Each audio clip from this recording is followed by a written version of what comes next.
I'm live. Can you see that? We can see that color. That'll work.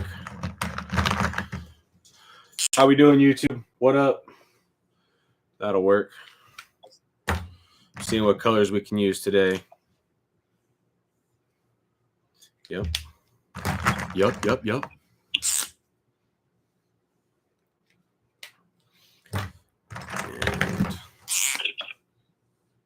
beautiful. All right. Let me throw up a simple map real quick. How we doing? Got a full Discord already. Quite a few people. Anybody in the Discord got any questions? Anything they want to talk about?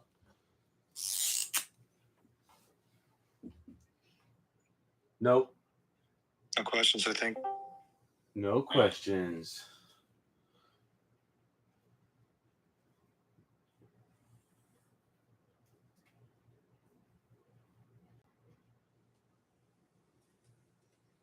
Ooh. Look at those beautiful lines.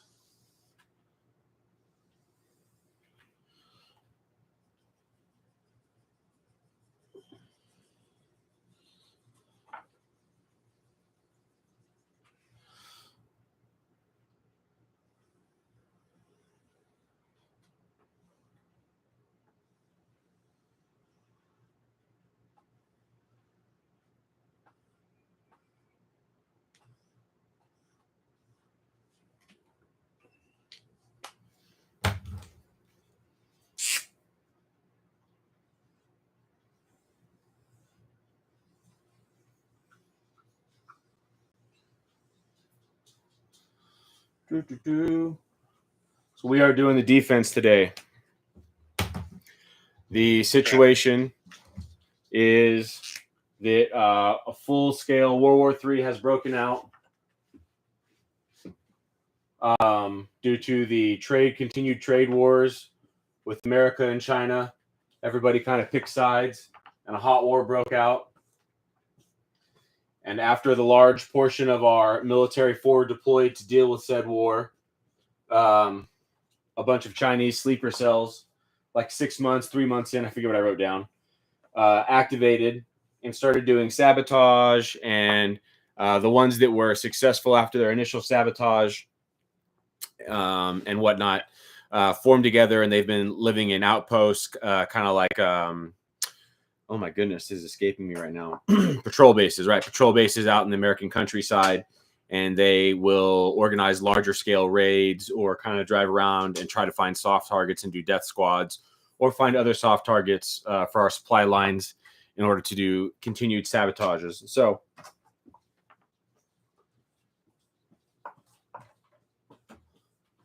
in response to this,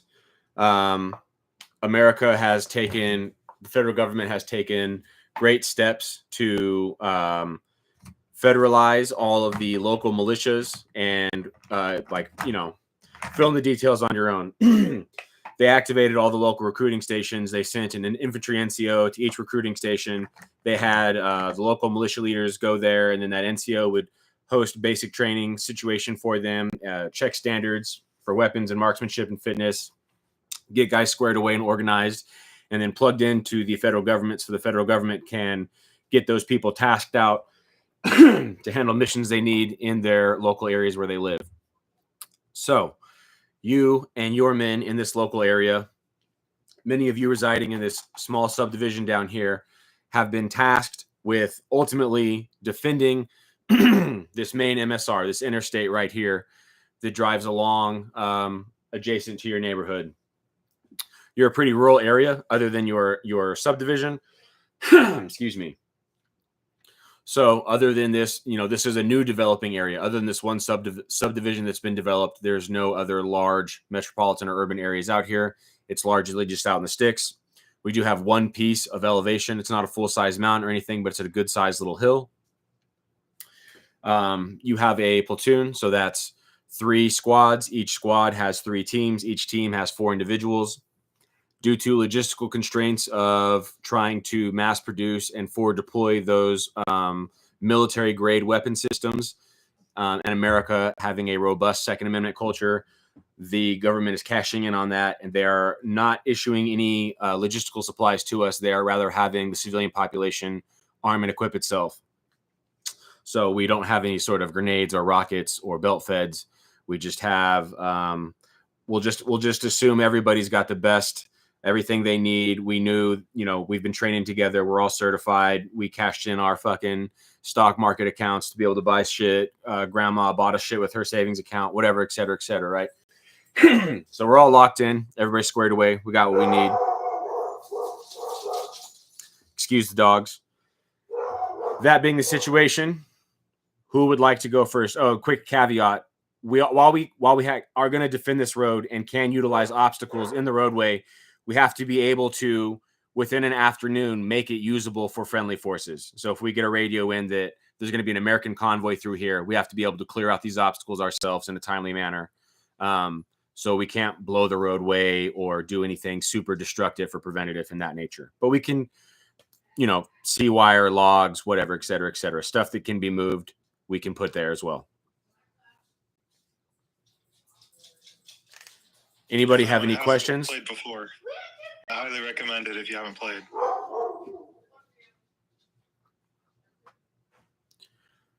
Anybody have any questions, comments, concerns? How we doing on YouTube? Tilt your board. Lighting making it hard. Even worse? Even worse? All right, we'll do this.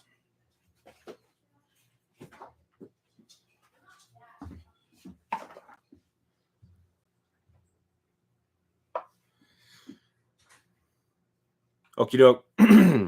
Anybody want to go? Anybody volunteer? I'll volunteer.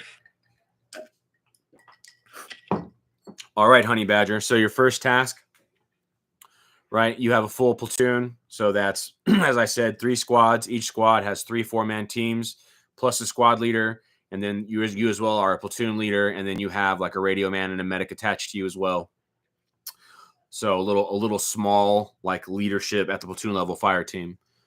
Where and how do you want your men set up? So platoon is a platoon 3 squads? Yeah. Okay. I would like to try to. I'll place 1 squad on the northwest side of the map, north of the road. Oh, is there a? Should I be expecting like a 360-degree defense? Right. So as I said, there's not a whole lot of intel. This is a main MSR, and this is a good point where if the enemy is traveling, they would want a gunfight to happen here because it is generally rural, but there is housing here that allows this platoon to barracks in place. So it makes it all in all an ideal situation, which is why they've tasked this group with this job at this location. So generally speaking, we're expecting travel down this avenue, this main road. But there's nothing preventing, unless you do something to prevent them walking through the forest. But it would be kind of random for them just to be randomly out here. But you never know. No, there's no reason they couldn't be out here. However, the primary task is preventing them from convoying up and down this road and then allowing American forces to convoy up and down this road. All right. Roger that. So in that case, I'd like to have 1 fire team on the west side of the road split into buddy teams on either side facing the west in like a V-shape ambush sort of position. Yeah, that looks good. And then same deal on the east side of the road.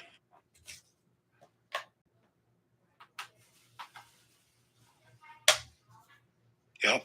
And then, okay, so that's 2, 4, 6, 8. So there's 12 people per squad? Correct. 13 actually, because of the squad leader, but yes. Okay. Yes, that's right. Okay. And I would like to place... I would like the other 4 guys from, Green Alpha Squad to position themselves on the hill. Yeah. And then I'm going to have... I'm going to try to do some defense in depth. If that's possible, I'll put Bravo squad, probably, I don't know distance, but a couple hundred meters east of the far west flank. Like that? How do you want them? Good. Adjacent along the road and in the woods? What do you want? Yeah, I'd like them on the south side of the road.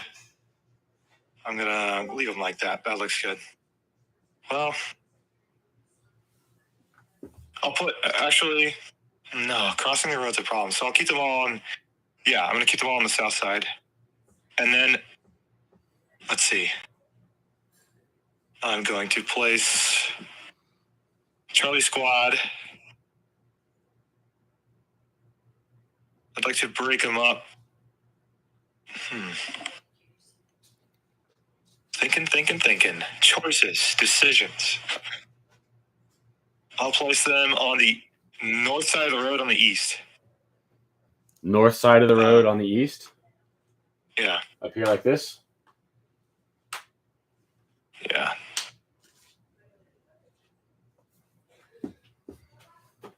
Yeah. Okay. What's your thought process here? Well, okay. Before I do that, where are you putting yourself? Yes.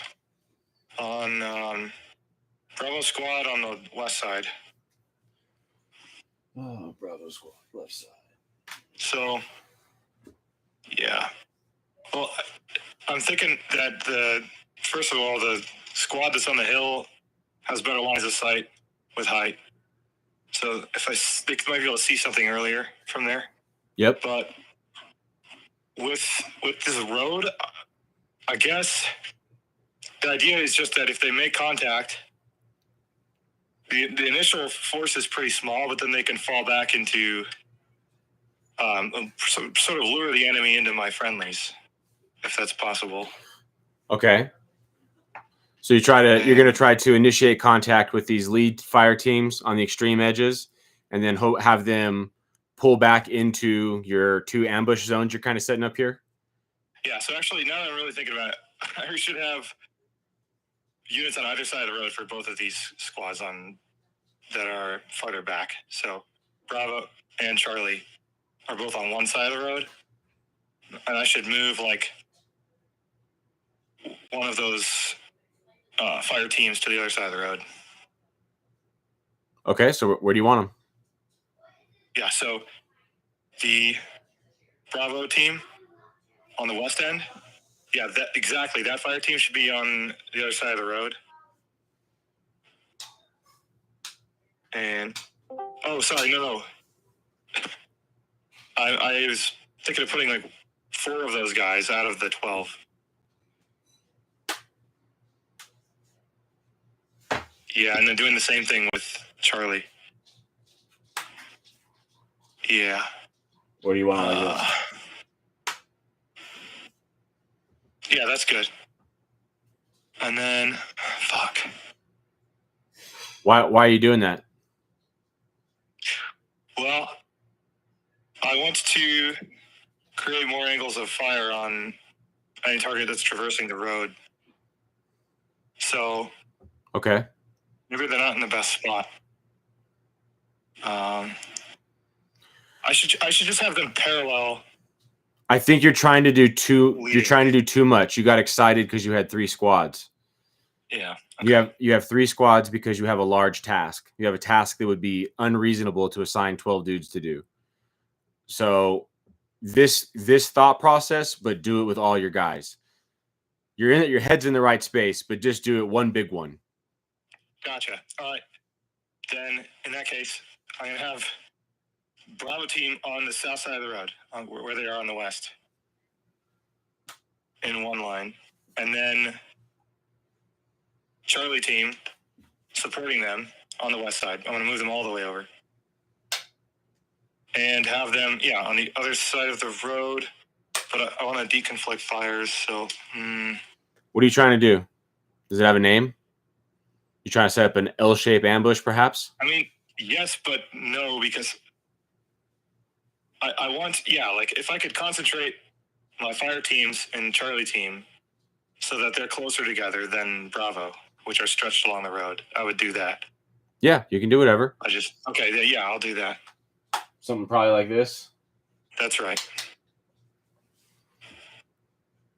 And then, then also I could give a call out. So if the team on the hill or one of these security teams on the west or east spots a convoy coming from the east side, then I can rotate my Western Bravo squad moving east of the road. So you can just wait till they get in your kill zone. That's true. Yeah. And if it's too long for your kill zone, then you can either wait for, like, if it's coming into you, then you'll attack as soon as many Vics of the front end get in, or if it's driving away from you, less ideal, you could wait till all the Vics are passed and then attack the rear of the convoy. Okay. If it's like so large that it doesn't fit in your kill zone. Kill zone. That makes sense. All right, then I think that's the positioning I want to put my guys in. Okay. So how are you going? You're going to have issues. I would not do this on the opposite side of the road for your scout team, because they're going to want to get the fuck out of the way, right? Especially these guys. Yeah. So put them both on the south side? Yeah. Yes, because they're going to want to like bait this way and then bail out through the woods. That makes sense. Or just run into this and then have the mechanized unit come down. Right? Like, okay. depending on whatever, et cetera, they could either run and dip down and hope they stay on the trail, or they could literally stay on the road. If they're on like a dirt bike or something, right? Mm-hmm. Then they could like zip down through the kill zone and we obviously won't shoot at them, and then zip out of there, which would be even more enticing to lead somebody through. Yeah. Just food for thought. Well, that makes sense. Yeah, if I have dirt bikes and they are capable. Yeah, I think that's a totally reasonable thing. There's dirt bikes in America.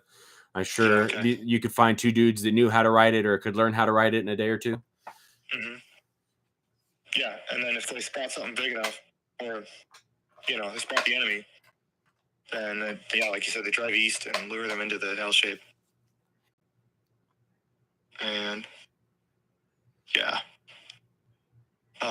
what else? So posting the units.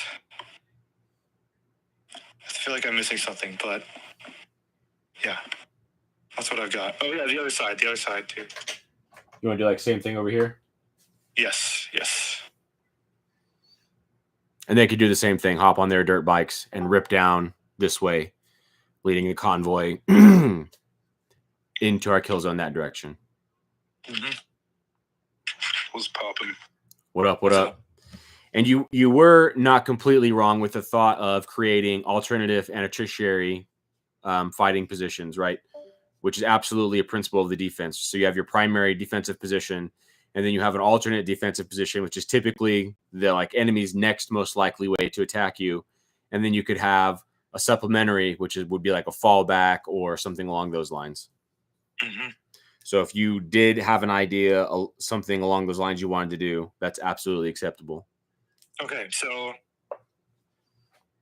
yeah, the compound is like our last. I'm probably working backwards from the wrong direction. So our first line of defense is the actual ambush site. Right. Our task is to deny enemy movement of the road, defend the road from the enemy.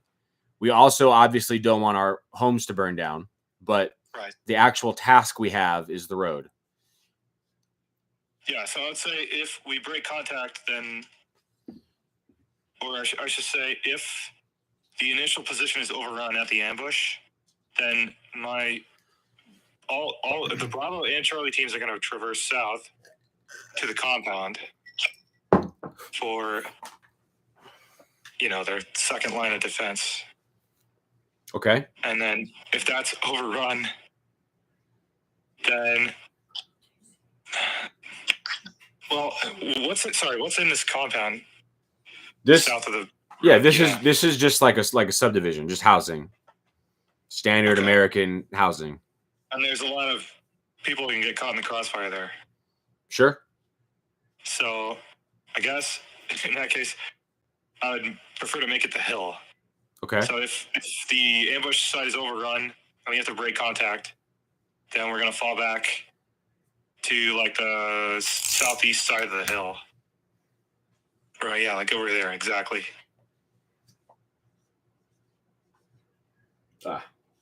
P. I'm just hopping in here. Is the enemy pushing down the road?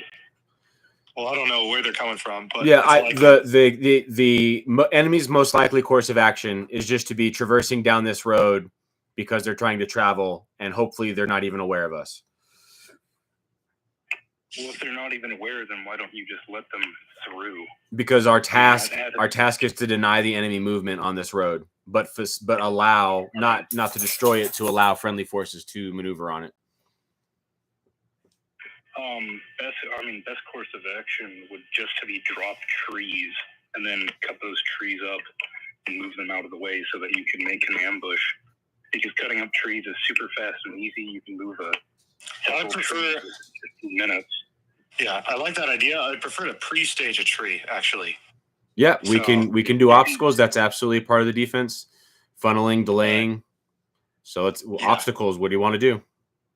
I would like to pre-stage a tree, like kind of near the intersection between Bravo and Charlie, like where they meet, but closer to Bravo. Right there? No. Like, sort of in the center of Bravo, maybe. Oh, like right in the middle of your kill zone? Got you. Like right here? Yeah, exactly. Are they moving towards the green dot or towards the blue dots? We don't have an expected direction of travel. Just this is a major highway, and they could be traveling down it. Right. So big picture, they've tasked thousands or hundreds of units just like us to stage ambushes along all of the interstates. So if any of these sleeper cells decide to establish large convoys and try to have freedom of movement through America, rapidly they'll encounter something like this.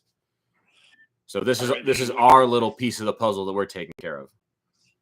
What you would probably do is drop trees intermediately and then have people slow down. You could have them 15 feet apart, but you would have 70% of the road cut off. They'd have to slow down and go through the barriers basically. And if you made it look like a storm came through, or just, hey, the trees are dropped, they're either going to have to drop off the vehicles themselves and go recon the area, thus picking them off, or you can, pick them off while they're maneuvering through the barriers. So you would do two in the front, or you would do one set of those barriers, probably with 3 to 6 trees, and then you would do another set at the end as well, thus allowing friendly forces to maneuver through and keeping the enemy from going. All right. I like the idea that make it hard for them to traverse on the road. I just don't want to give up the element of surprise, so I'm going to keep the pre-staged tree and hide my guys in the vegetation, because they might not look like a storm, might look like some man-made shit. People are here. It's fair thought. I love all the input. Absolutely. There's often never a right answer.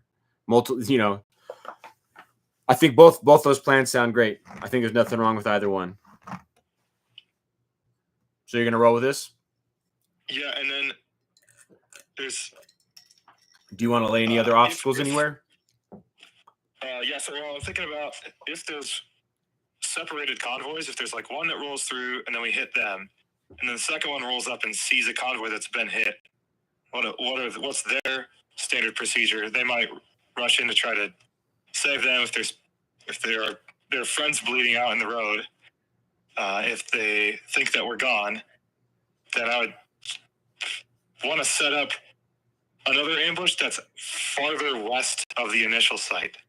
Okay. If that's possible. Sure. So you want to set up an ambush? Well, no, like they're not. I'm not moving them now. Right. But then if we hit one convoy and we're expecting a second, we're just going to shift this position up towards the end of the road. Yeah, like here. Yeah, totally, exactly. That's my plan. Cool.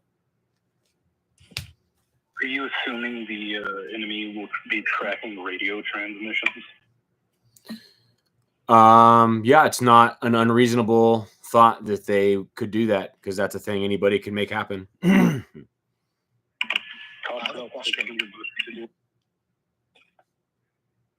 do you say? What'd you say? I have a question. So, do we have any information as to whether or not, like, because the initial intel is that they're operating out of patrol bases, right? Like, using stealth and all that because they're Chinese sleeper agents. Do we have any information as to how they're going to traverse the road, like whether they're going to be on foot or like using vehicles? Right. If they're on this MSR, we're expecting to be on vehicles. That would mean they've come out of their patrol base and linked up, and now they're switching from like hiding to trying to do like offensive maneuvers, which is why they'd be traveling down the MSR to go do something somewhere, which is why we would be set up to interdict them. So, but to your point, yes, I mean, there is nothing physically preventing, other than just needle in a haystack theory, that some random Chinese fire team could be walking through the woods. Yes, that's true anywhere in America right now. Cool. I have a question. Just to clarify sorry. No, honey, go ahead. Like, you're in charge of the squad and you have everything set up, but I'm just wondering, how are you going to identify which vehicles are hostile and which are just the members of the American public? Yeah, I mean, ideally, my security team that's on the west, or on either side, might have binoculars or magnification. They can observe who's driving down the road and report what they see, and then we can make a decision from there. Also, this log is going to stop. They're going to have to get out of the car, right? Yeah, if it's American military coming down, they'll notify us what time they'll be here and when we need to have the roadway clear. This is a relatively rural area, which is why they selected this area to be able to set this up. So there shouldn't be just a ton of through traffic, but the through traffic that there is, we'll have to stop at this log that they've put down, and then obviously they'll identify whether they're PLA with AKs or Karen with a soccer team. Yeah. Are you assuming that you know all the other militias or good old boys in that area? This is the conglomeration of all the local militias that have been federalized in this local area here right now happening. Right. Yeah, I don't know if this is possible, but if I could prop up the tree with a string and have a guy hatchet the string and let the tree fall on cue. No, what you would do is you would just make a wedge in the tree and then have somebody there with a chainsaw, or hell, you could pack it with a little bit of tannerite and shoot it, and you would just blow out that wedge or cut that. That'd be pretty gung ho. Do we have tannerite? I mean, I don't know. Yeah, I think it's commercially available. I think if this broke out, I think you could absolutely go to Academy and they would just give you like all the tannerite they had, or whatever your sporting goods store is.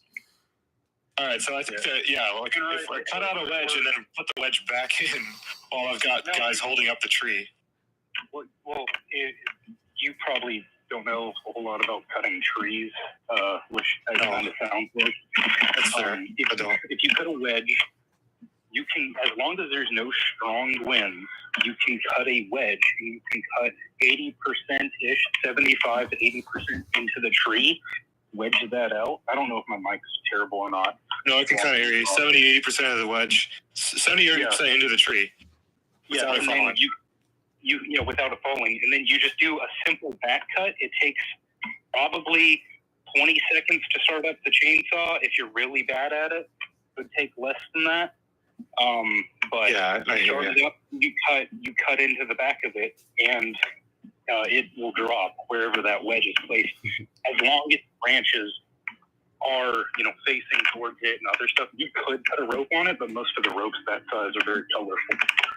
All right. Well, then rope really wouldn't be super useful because you'd have to back cut it still or blow it out. That's fair.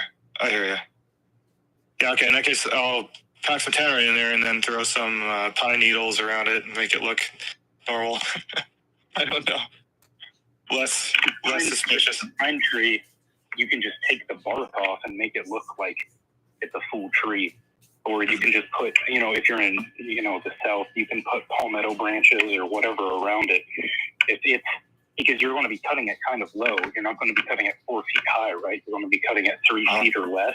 So you can just put a bush in front of it. You don't have to camouflage it because the bush camouflages itself, especially if they're going 30 miles down the road, right? Gotcha. Yeah, sure. All right. And that's the play. Put some vegetation there. Sounds like the tree's ready. So we don't have a tree in place. We're going to put a tree in place. Yeah. Okie doke. Once the convoy is, approaching or almost in the kill zone, then we drop the tree and open fire simultaneously. Cool beans. That's the plan. Would you wait for the people so you get an identification on the people who hop out first? Definitely. Or would you drop it and start shooting? No, I'm not going to randomly just shoot at cars. Like, the security needs to confirm that the Chinese sleeper cells are here. Yeah. Okie doke. It's difficult sometimes. Yeah, I get what you mean. We'll see what happens. If you stage another tree behind those vehicles, you can trap them in so that they can't reverse if it is a convoy. So that is true. Yeah. Or you could have a semi truck pull out with a trailer. I mean, if you have access to vehicles and you hide it in the bush. Either way, if you don't have trees available, you can do whatever. Right. Yeah, if there's a way to keep the convoy in the kill zone, I guess. Were you suggesting like a second tree behind them so they can't reverse? Yeah. Yeah, you would drop the first tree. Everybody would stop. They'd if they were smart, they'd go into reverse, and then it would take several seconds for them to go into reverse. You make sure there's nobody else coming. You drop the other tree. You light them up. You take all their stuff. You can cut the trees up within 15 to 25 minutes. If you have 10 people, they can just roll the logs on the side of the road, and you can reset some trees. Or move the site down, a mile. Yeah. Okay. Well, I'm not opposed to a second tree, so yeah, I'd like to put another tree on the west side of Bravo team. On the south side of the road. Yep. Pre-staged. You're like ready to fall. Is this for anybody to put their info in, or am I interrupting stuff? No, I mean you're good. It's we kind of free flow here. Honey Badger is like he's in control, so he has final say. He's in charge of platoon right now, but in most of these people kind of hop in and share their information. You got a little bit of an expertise on this subject, so I let you roll with it. Yeah. Anything else, Honey Badger? Or are we ready to rock and roll? I think we're ready to rock. All right. So I'll just jump right into it. That took us a little bit, but that's totally fine. That was a good part of the strategy, was setting up the defense. So you've been in place for a few days, and you guys are rotating in and out, and then you get a call from this team over here, green team on the west, that they have identified 4 vehicles that are all trucks, all off-road trucks, all decked out like they've been overlanding, and they are traveling in like a convoy formation. And they're currently about 600 yards out, traveling at the speed limit, headed your direction. All right. So there's 4 cars coming away, and there's like tinted windows, and I can't.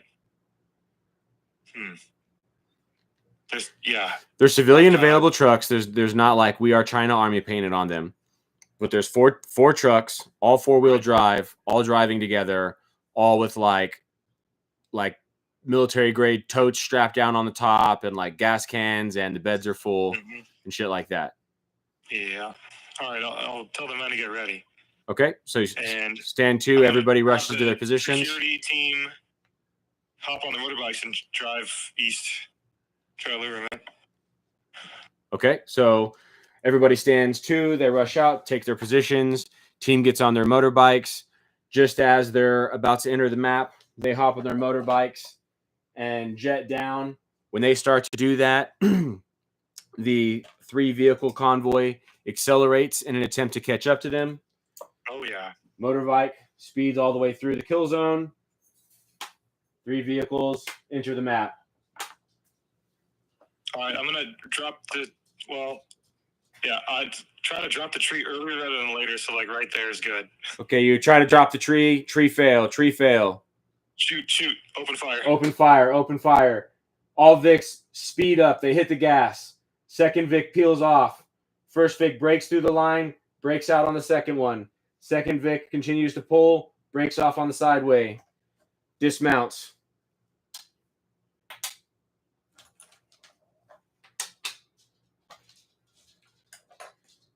Okay. Oh, that's not good. I'm going to call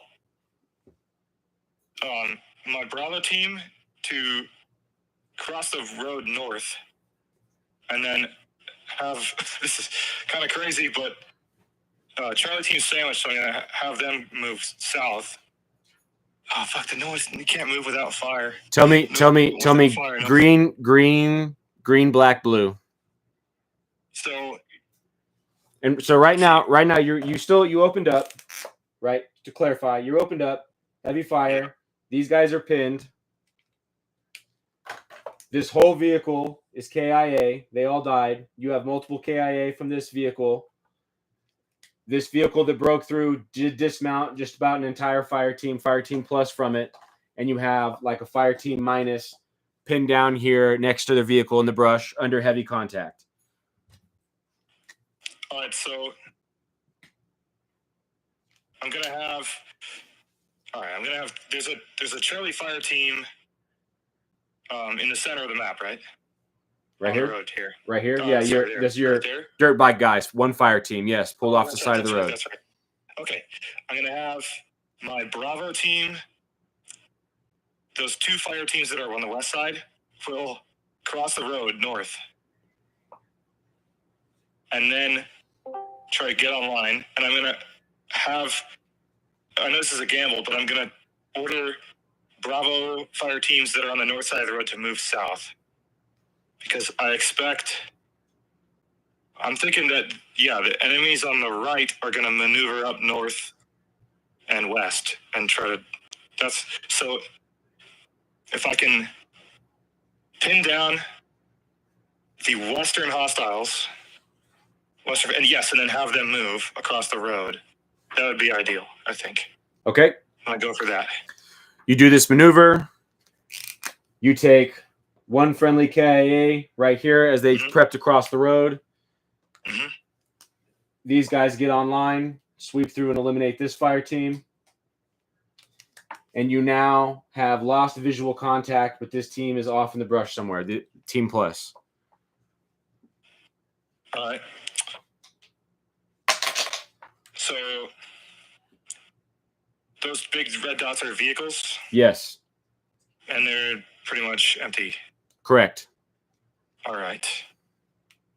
I'm going to have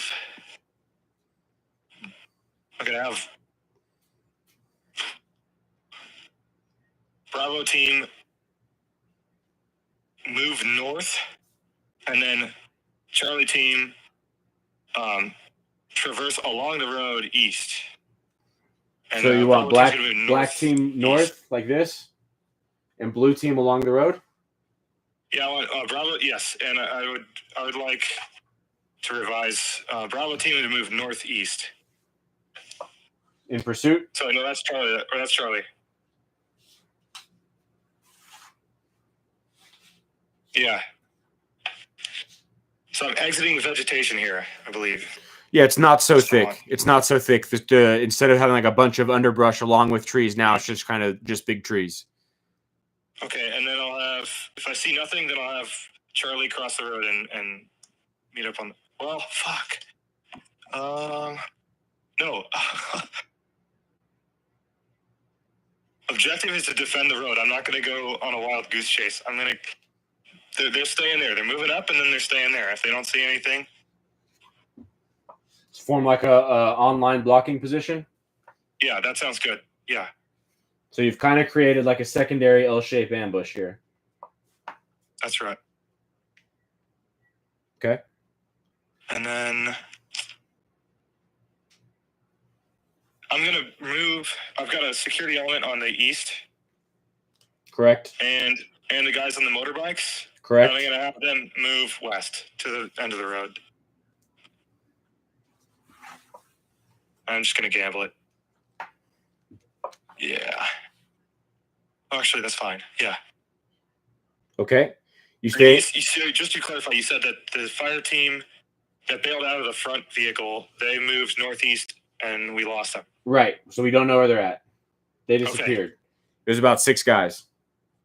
All right. I'm going to hold this position. Okay. You hold the position all day. Nightfall begins to set. You didn't see anything. Do you make any adjustments? Yeah, I'll move. So, yeah, I'm going to move to that pre-established secondary ambush position, and I'm going to leave these cars and bodies and carnage in the road. Okay. Yep.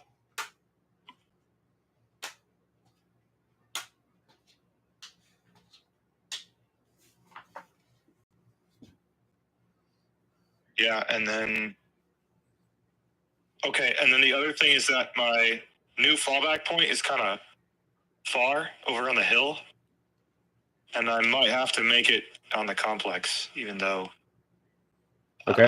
Maybe I could have like an air horn or some sort of signal that I could tell people to, like a trigger or some alarm I could sound to get residents to flee the building if shit's hitting the fan. I don't know.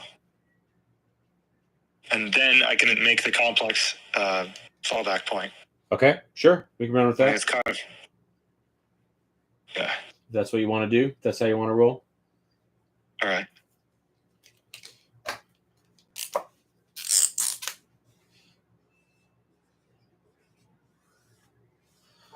ORP. Objective rally point. All right. Any other considerations?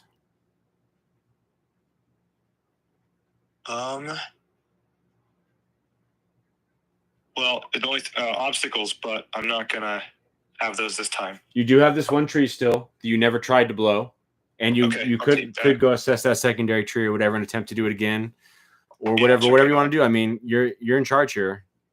The universe is your oyster. All right, yeah, I'll go check out the tree that failed on the east side and try to figure out what happened. What was your mechanism for destruction? You're just tannerite and shooting it? Tannerite on the... Okay, it looks like you just missed. You shot the tree itself, but you missed the tannerite. Gotcha. Okay, well, I'm going to keep it online where it is. Okay. And yeah, I think this is a good position.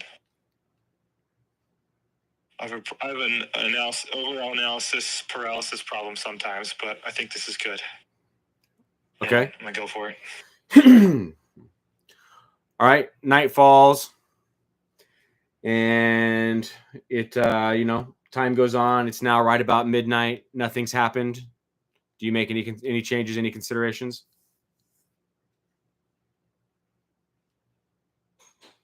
Yeah, so I'm thinking that it's possible the 6 guys who escaped might want to come back and do some recon and then relay that intelligence to their friendlies, which would be very bad if they knew where we were. So for that reason,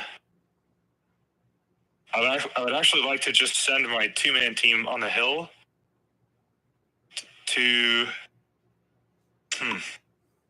what's beyond vegetation in the north? You said it's like a barren field. Just more, yeah, just the woods. It's the woods.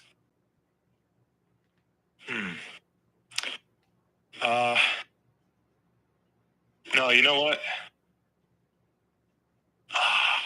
Yeah, I'll do it. I'll send them across the road north and have them like set up an observation post where in the direction that they were kind of last spotted. So probably at the edge of the vegetation north of the hill. Yeah. Yeah. Okay. You're gonna have them observe from there. So it takes them about hour and a half to make that movement. They get there. They didn't see anything the entire time they were there. But about the time they get there, you start hearing a bunch of screaming going on down here in town, followed by a couple gunshots. All right. Well, the road was the objective, but this is a priority, so I'm gonna send Bravo and Charlie down to the ORP, and I'm gonna keep only my outpost on the north. And so I've got, I think, so Bravo and Charlie move into the ORP, and then. So who? Green, black, blue. Okay, sorry. Yes, blue and black are both moving to the ORP. In what fashion? Just all together at once, directly as fast as they can? No, so I'll have blue cover, and then Commotion was heard right here. okay, I'm gonna have blue hold position and observe, while black moves. Oh, actually, crossing the road is kind of a high signature thing. So I'm actually gonna have the blue team move first, and then black cover. And blue team's gonna sweep down in the left, yeah, and then they'll hold near the ORP, and then Charlie team can cross the road and maneuver southeast. Yes, exactly, precisely. Okay. You get there and you identify a large fire team. They identify you. You open up on each other. At first, they don't see blue. They are just engaged with this one black team that's on the same road as them. And they were attempting to go house to house to loot and murder. Okay. So is there a funnel point, like east to west, towards the red dot from the blue team's perspective? Say that again. Buildings in the way. Oh, is there? Yes. So this is like a subdivision. So there are buildings in the way. Right. Okay. So we'll say these guys are on this main road. They're just tucked up, so they can't see them, but they're right. You know how it goes. Yeah. Okay. Well, then I'm gonna have blue team hug the south side of the road wall, and then traverse east. Yeah. Okay. Oh, I don't want to. I want to try to deconflict fires as well. So if it's possible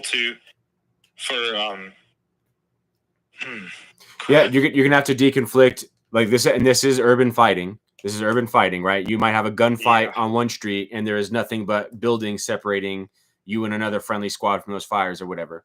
So you're right. Your head is in the right space. You need to be deconflicting, and this is just to do a quick rant while we're on the subject.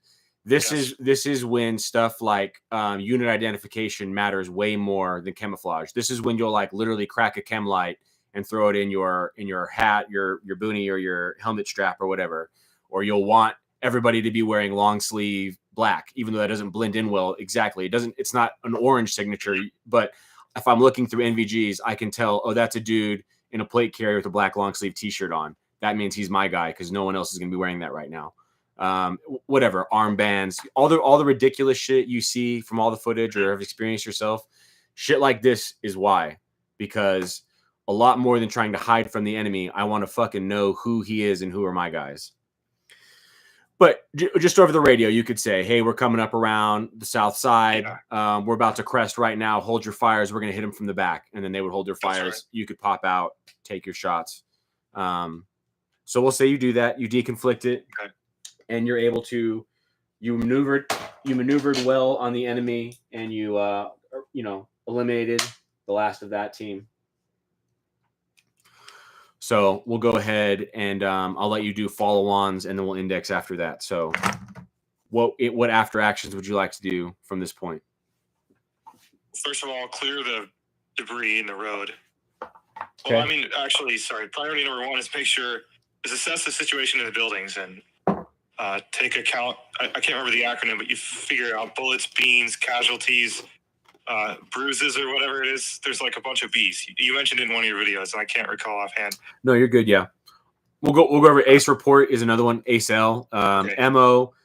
MO casualties, equipment, and L for liquids, water. Okay.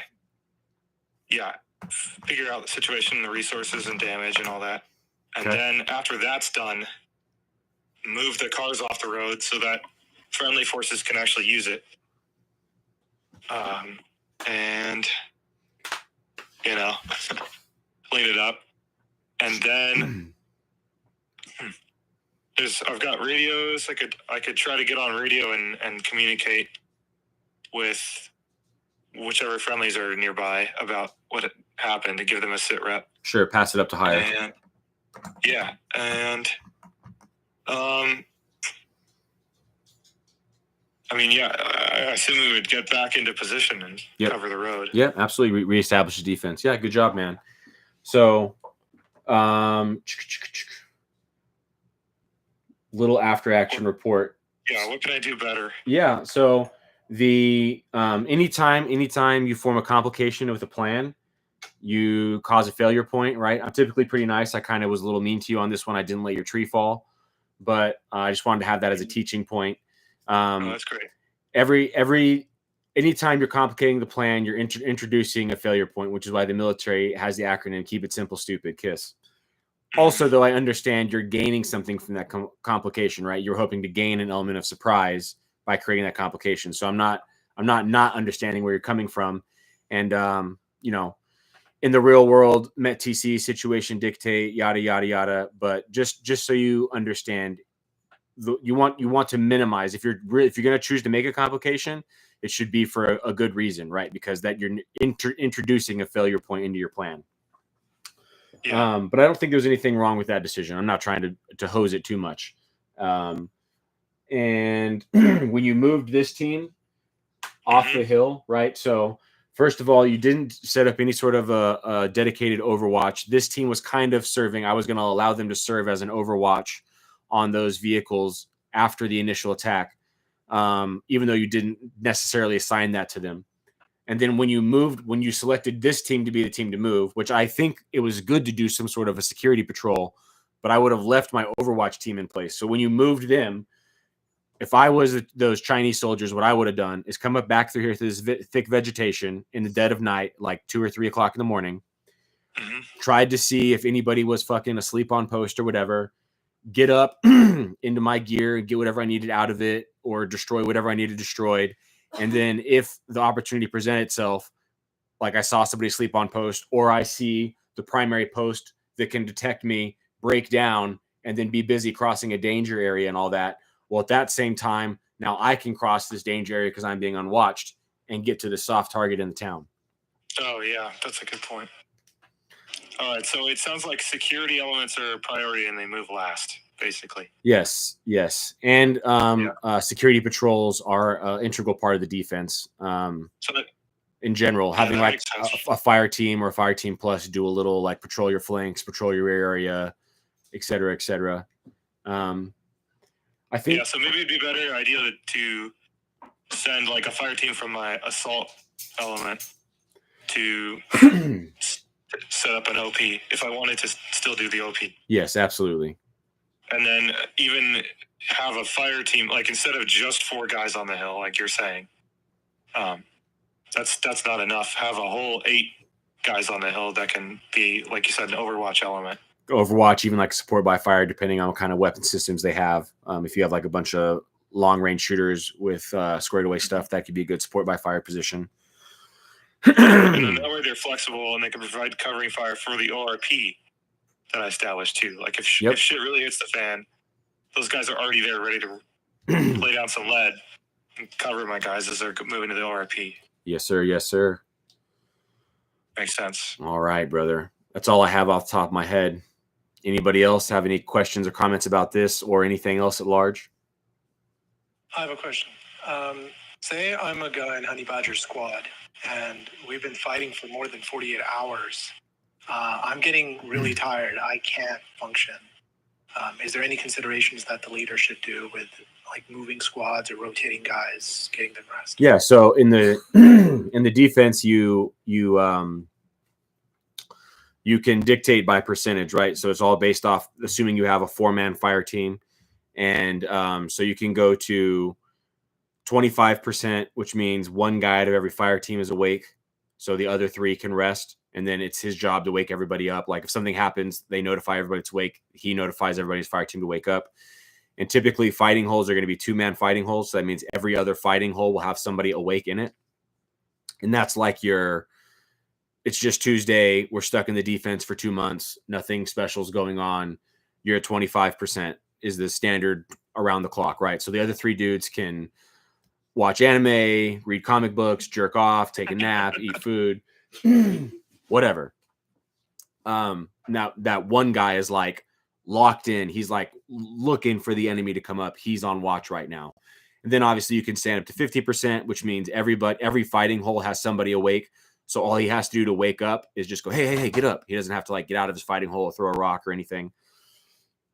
So you're a little bit more beefed up and a much quicker. And then stand 2 is everybody wake the fuck up. And the most common times to be attacked historically are at sunset and sunrise. So you stand 2 15 minutes before each of those things, and you stand 2 for the first hour after that event, right? So as the sun's coming up, everybody wakes up 15 minutes prior to that, and you sit there and you all, as an entire platoon or whatever company size element, watch that sunrise and do that together for an hour every morning while you're on watch, like with your gun, kit on, not eating breakfast, not taking a piss, ready to get into a gunfight.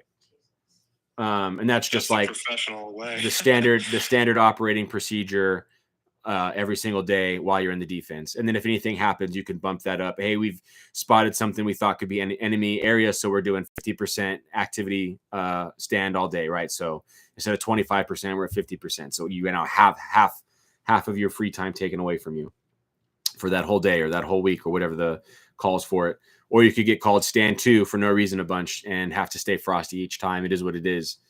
But yes, that's the consideration. And then as far as food is continuous, is the saying or whatever. When you get to the field, there are no chow times. Anytime you have the opportunity to eat, you can go ahead and stuff your face.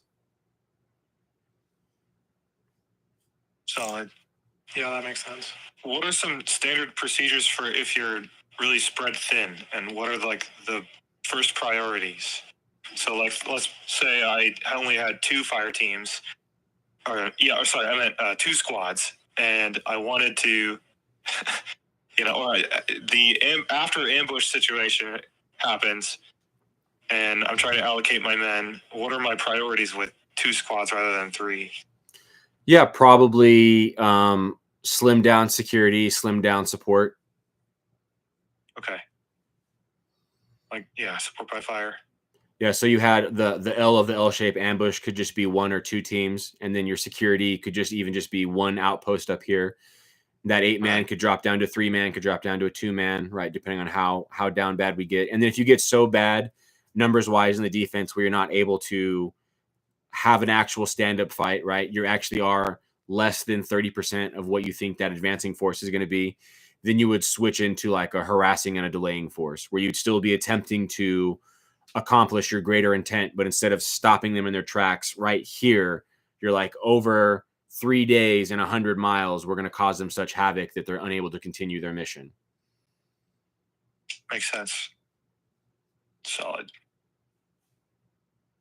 I put one in the chat earlier. It was about target identification. So in this scenario, if the enemy indeed knows how to operate behind enemy lines, they would be using American vehicles. So probably like the most common is the Ford F-150. Sure. And they would be able to, disguise themselves, probably not be wearing uniforms and stuff. But how would we deal with this if they were, they all have radios, but they're separating traffic. So it's not one convoy, but it's like a couple hundred meters that way, and they're going at different speeds. What would that look like if we were trying to identify? Yeah, that would be difficult, and checkpoint would be the best solution. Yeah, the real thing, the real truth of it, what would actually be, is it would come down to ethnicity.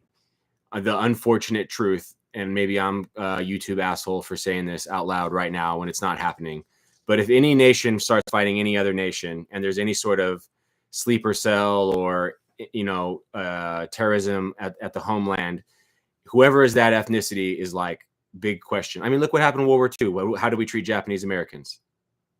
Put them in camps. It was brutal. I mean, that's war, friends. It's not good. It's terrible. So in this scenario, anytime you're traveling anywhere and you're nothing but a bunch of Chinese guys speaking broken English, you're gonna have a fucking rough time, because everybody's gonna think you're a sleeper cell, because that's what's going on right now. That's what you look like. What kind of American are you? I mean, hopefully it never comes to that, boys. Yeah. But with the Chinese, it makes sense. But I mean, so this exact kind of situation happened in Ukraine when they were having like Russian sleeper cells. Sure. With behind enemy lines, just people doing stuff. But in that case, it's more like these guys lived in Ukraine for many years before. Yeah, you have to. The harder the more, and that's a super hard one, because, like you said, those people are basically the same ethnicity of people. They look the same. They sound the same. They have pretty much identical cultures. But the only answer is attempt to litmus test them. Ask them, make them prove some way that only somebody that's on our tribe can prove it, and anybody on their tribe can't. Whatever that is. Theoretically speaking, you could go to the however far out in the woods this is. You could just go to the houses and be like, "Hey, don't use this road," or you can put up orange cones or something. Road under construction, something like that, for terrain denial. And if they run through, that would be, Yeah, that's a good idea. Masking a checkpoint. So making the cars stop and talk to somebody, but making that not look like a military thing, like you said, construction or whatever. Yeah, like what if you set up a Good Samaritan trap down the road? Sure. There's a guy with a broken car, and he's like flagging you the convoy down. Sure. And then friendlies have an SOP for what to do if they see that.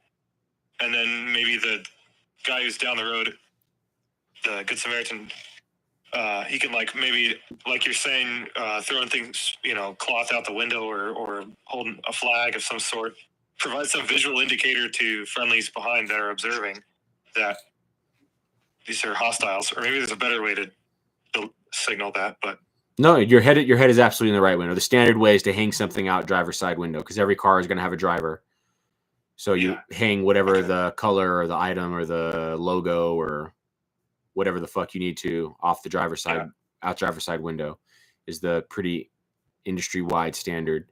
And these are also great ways to have some sort of a guerrilla checkpoint or LPOP on a roadway or whatever as well, if we are not the traditional with the clandestine force. Mm-hmm. Makes sense. I had another one. Stay on my farm. Go ahead. I just had another one for GWOT, actually, about question 2's experience of USM in Iraq and Afghanistan, where their convoys were hit on roadways by IEDs. How could we adapt that, to some decades of experience to a scenario like this?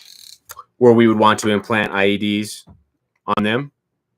Yeah, and how would we even go about that? Because you can't just plant it and have a friendly vehicle hit. You just dig underneath the road and you put a whatever charge there. It's not super hard because most roads are only like 3 to 8 inches thick.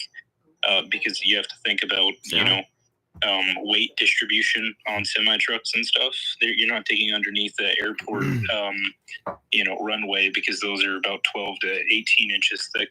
So you dig under there and blah blah blah. But yeah, you can absolutely, like he's saying, you can dig under the road. You can also set up shape charges on the side of the road facing where the convoy is going to be driving, and then you can command at those with radio frequencies and set up your outpost up here. And then you could even draw everybody back, right? So those explosions are going to happen, and that'll delay the convoy. And then you could hit that convoy with harassing or assaulting fires. Hell, you could put a burned up car with explosives in it on the side of the road, or you could tie a cable to that bad boy and tie another cable to a truck, and then just drive that truck backwards whenever a vehicle comes by, and just put dirt inside of the road or whatever. That way the first vehicle hits the cable, the second vehicle collides with the first vehicle most likely. It wouldn't cause too much damage, but it would cause enough for them to stop. So Yeah, absolutely. if they're moving, if it's like a semi truck or something, more than likely a cable or rope's going to snap. So you have to think about weight for vehicles. I've got a question. What up? So I was thinking about defense in depth, and I couldn't really do it, but like in trench warfare, there are normally like 3 lines of trenches, right? Or I think the Germans started this. They would have their first line that was a little bit weaker, and they would soften up the enemy on contact and then retreat into what's a more sturdy defense on the second line, and then the most robust defense in the third line. And it would the idea was that it would make it more exhausting to attack the enemy, and it would eat up time and energy to traverse across the trenches. So is it possible to ever set up, like, I don't know if this is the right word, but deliberate fighting positions with, impromptu defilade, and like what types of materials could you use to substitute a well-dug trench to do this type of thing? Yeah. So to answer your last question first, earth is pretty much the best bullet stopper around. Like thick concrete buildings and stuff like that last a good while, like heavy brick buildings. But really just a lot of earth is your best bet to stop bullets and explosions and stuff like that. Yes, that's like a delaying tactic, right? You would do that if you knew you would pre-plan something like that if you knew you didn't have the forces to have a stand-up fight, right? So you would be luring them in, kind of as I alluded to, depending on what the exact disparity is. You could just have, like you said, 3 or 4 of those in the idea that you've destroyed them by the end of that, or you could have a series of those where you don't even intend, like 30 of those positions where you don't even intend to ever eradicate the enemy, just deter them from existing in that location. And the American doctrine is primary, alternative, and supplementary positions. Your primary position is obviously your primary. Your alternate position is if the enemy attacks from their next most likely angle of attack. And then your supplementary position is that fallback position, that if your primary position gets overran, you fall back into your secondary position so you can continue to fight from there. So we still do carry a little bit of that over into the modern doctrine today.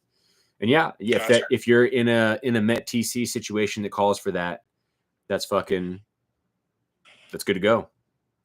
Does it? I guess it like buys you time if you have reinforcements, but in our context, it's very unlikely that. Or if you're able, the data squad can call in backup. Yeah, well, there's probably not any backup for us, but if you're able to,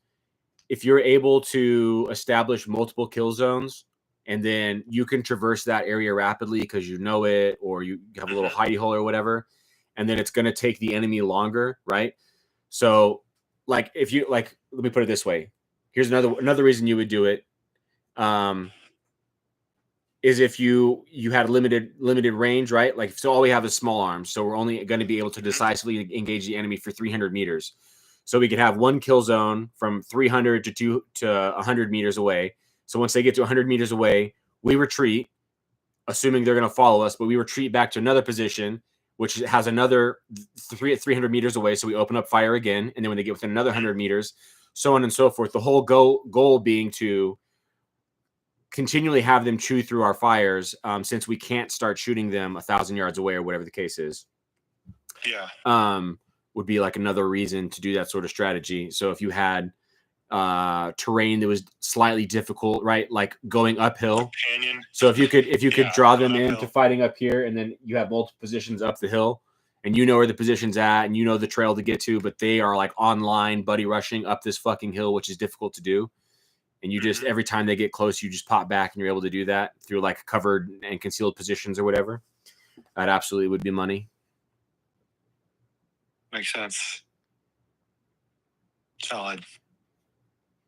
There was some hot knowledge on IEDs being dropped in the YouTube chat for anybody that's curious. Oh shit, I'm not on the YouTube right now.